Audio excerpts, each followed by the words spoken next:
اللہ سبحانہ و تعالیٰ نے جو تقدیر کا معاملہ ہمیں بتایا ہے اس کے بہت سارے اسپیکٹس ہیں. ایک تو اسپیکٹ یہ ہے کہ ہم اس کو ایکڈیمک پوائنٹ آف ویو سے پڑھیں, جس کو ہم اینڈ میں کچھ نہ کچھ پڑھیں گے. ایک اسپیکٹ یہ ہے کہ ہم اس کو ریشنل اور لاجیکل پوائنٹ آف ویو سے پڑھیں, اور اللہ کے سبحانہ و تعالیٰ کے جو اسماء و صفات ہیں ان کو دیکھتے ہوئے پڑھیں.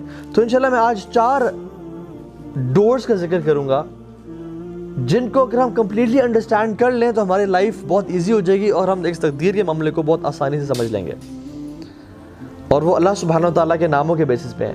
اور جب بھی آپ کو لائف میں کوئی پرابلم فیس ہو, آپ اس پرابلم کو ان 4 دروازوں میں سے گزاریں اور آپ دیکھیں گے کہ وہ پرابلم شرنک ہو جائے گا, ڈیمینش ہو جائے گا, بہت تھوڑا ہو جائے گا.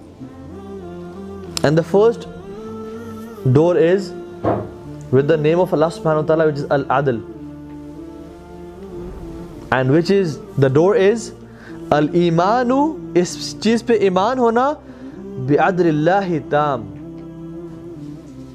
in the complete and absolute justice of Allah subhanahu wa ta'ala. Belief in the absolute justice of Allah subhanahu wa ta'ala being the most just. This is the first gate.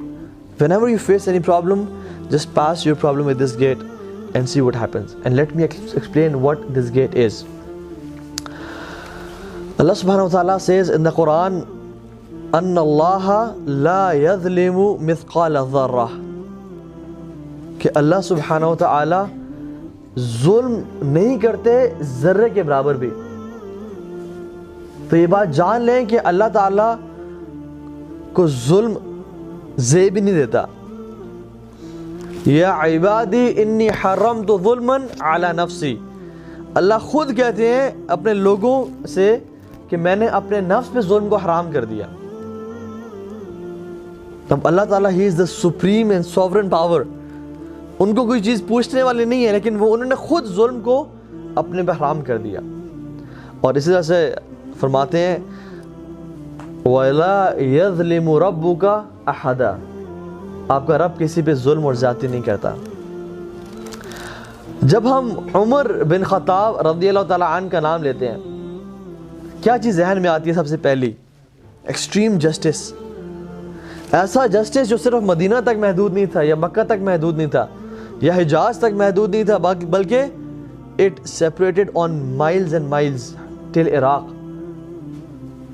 and the people of Iraq benefited from the justice of Umar ibn Khattab radiyallahu ta'ala anhu. And when we say the word Umar, yani Umar bin Abdul Aziz, the first word comes to our mind is Adl, pure justice.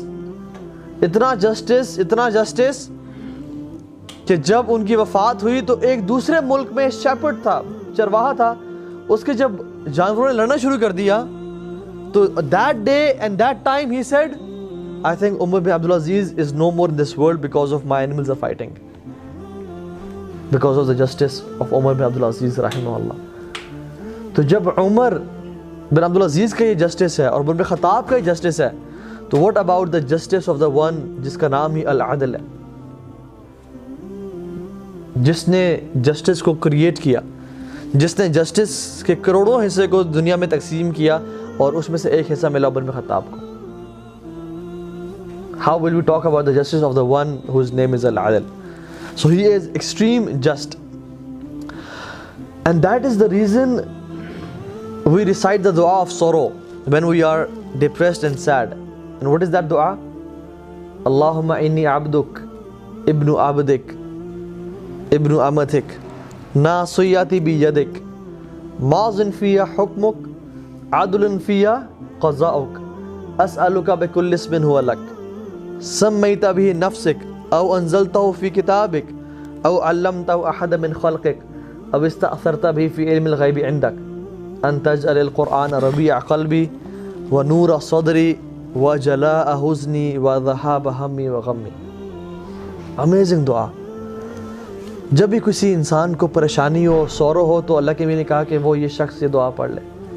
And the meaning of this dua is اللہم انی عبدک, یا اللہ میں تیرا غلام ہوں, ابن عبدک تیرے غلام کا بیٹا ہوں, ابن امتک تیری فیمیل لونڈی کا غلام کا بیٹا ہوں, ناسیتی بیجادک میرا جو فور لاک ہے, مائی میرے جو پیشانی کے بال ہیں وہ تیرے ہاتھوں میں ہے.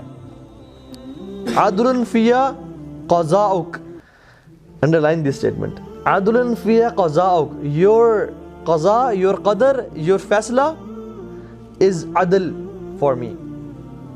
تیرا جو حکم ہے وہ میرے لیے کمپلیٹ جسٹس ہے. اسألک بکل اسم ہوا لک, میں تیرے ہر نام کا تجھ سے سوال کرتا ہوں. سمیتہ بہ نفسک, جو تو نے اپنے لیے چوز کیا. او انزلتہ فی کتابک, یا اپنی کتاب میں نازل کیا.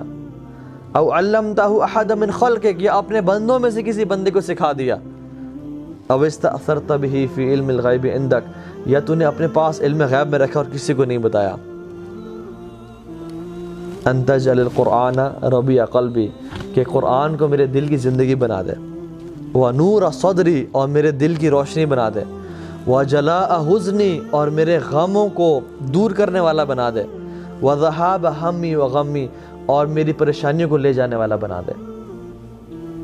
This is the dua we recite when we are depressed and we feel sorrow. اس میں اللہ تعالیٰ کے تقدیر پہ, فیصلے پہ راضی ہونا اللہ تعالیٰ نے ہمیں سکھایا.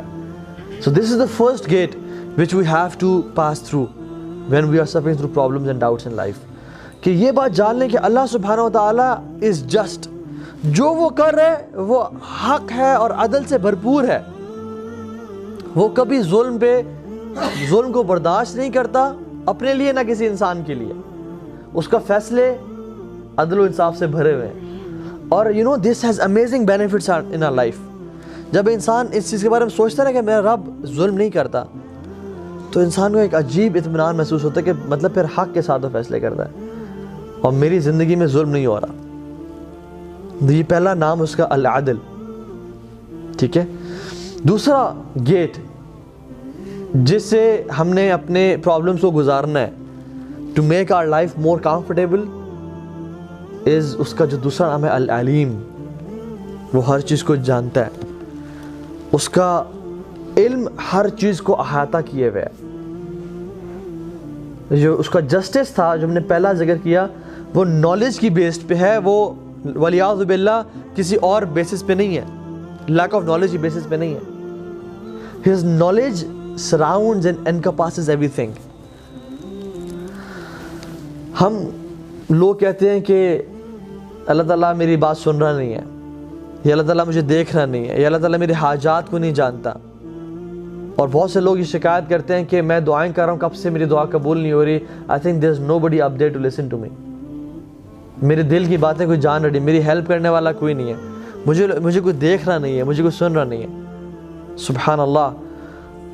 کوئی آسمان اللہ تعالیٰ کی نظر کو چھپا نہیں سکتا, کوئی چھت اللہ تعالیٰ کی نظر کو روک نہیں سکتی, کوئی آواز اللہ تعالیٰ کی سماعت کو روک نہیں سکتی. جو میرے لیے اور آپ کے لیے پرائیویٹ ہے وہ اس کے لیے پبلک ہے, جو ہمارے لیے چھپا ہوا ہے اس کے لیے ظاہر ہے. وہ ہر چیز کو جانتا ہے. یعلم خائنۃ الاعین وما تخفی الصدور, وہ آنکھوں کی ہیر پھیر کو جانتا ہے, اور جو دلوں میں راز چھپے ہوئے ان کو بھی جانتا ہے. کبھی ہم بازار میں جا رہے ہو اور ہلکا سا اپنی آنکھوں کی چوری کریں نا, کسی وجہ سے دیکھ لیں, کسی ہمارے ساتھ چلتے ہوئے شخص کو بھی, دوست کو پتہ نہیں چلا, لیکن وہ عرش کے اوپر اس بات کو جانتا ہے کہ یعلم خائنۃ الاعین, کہ اس بندے نے he took a glimpse of that lady.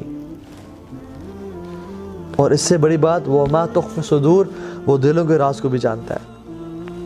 الم یعلم بان اللہ یرا, قرآن کہتا ہے کیا تم جانتی نہیں ہو کہ اللہ تعالیٰ دیکھ رہا ہے.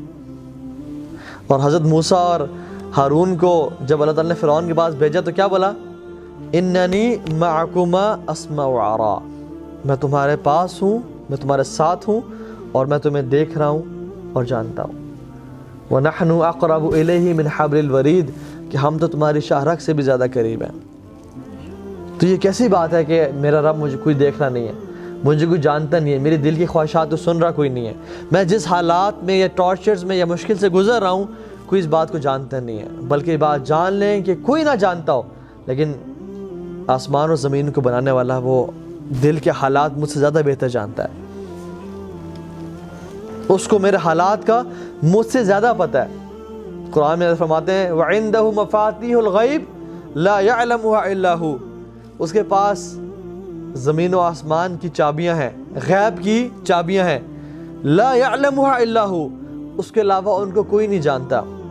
وَيَعْلَمُ مَا فِي الْبَرِّ وَالْبَحْرِ، زمین میں اور سمندروں میں جو کچھ ہے وہ اس کو جانتا ہے. وَمَا تَسْقُطُ مِنْ وَرَقَةٍ إِلَّا يَعْلَمُهَا، اور ایک پتا نہیں گرتا کہ اس کے علم میں ہوتا ہے. Not a leaf falls off its tree that he knows about it. وَلَا حَبَّةٍ فِي ظُلُمَاتِ الْأَرْضِ، اللہ اکبر، زمین کی گہرائیوں میں کوئی ایک ایٹم نہیں ہے جس کو اللہ تعالیٰ نہ جانتے ہوں. وَلَا رَطْبٍ وَلَا يَابِسٍ، یا اللہ آپ نے کہہ دیا کہ ایٹم نہیں ہے، تو پھر یہ بتانے کیا ضرورت تھی کہ چاہے وہ موئسٹ ہو چاہے ڈرائی ہو، کوئی چیز بھی ہو اللہ تعالیٰ کے علم میں ہے. الا فی کتاب مبین، ہر چیز ایک کھلی کتاب میں لکھی ہوئی ہے.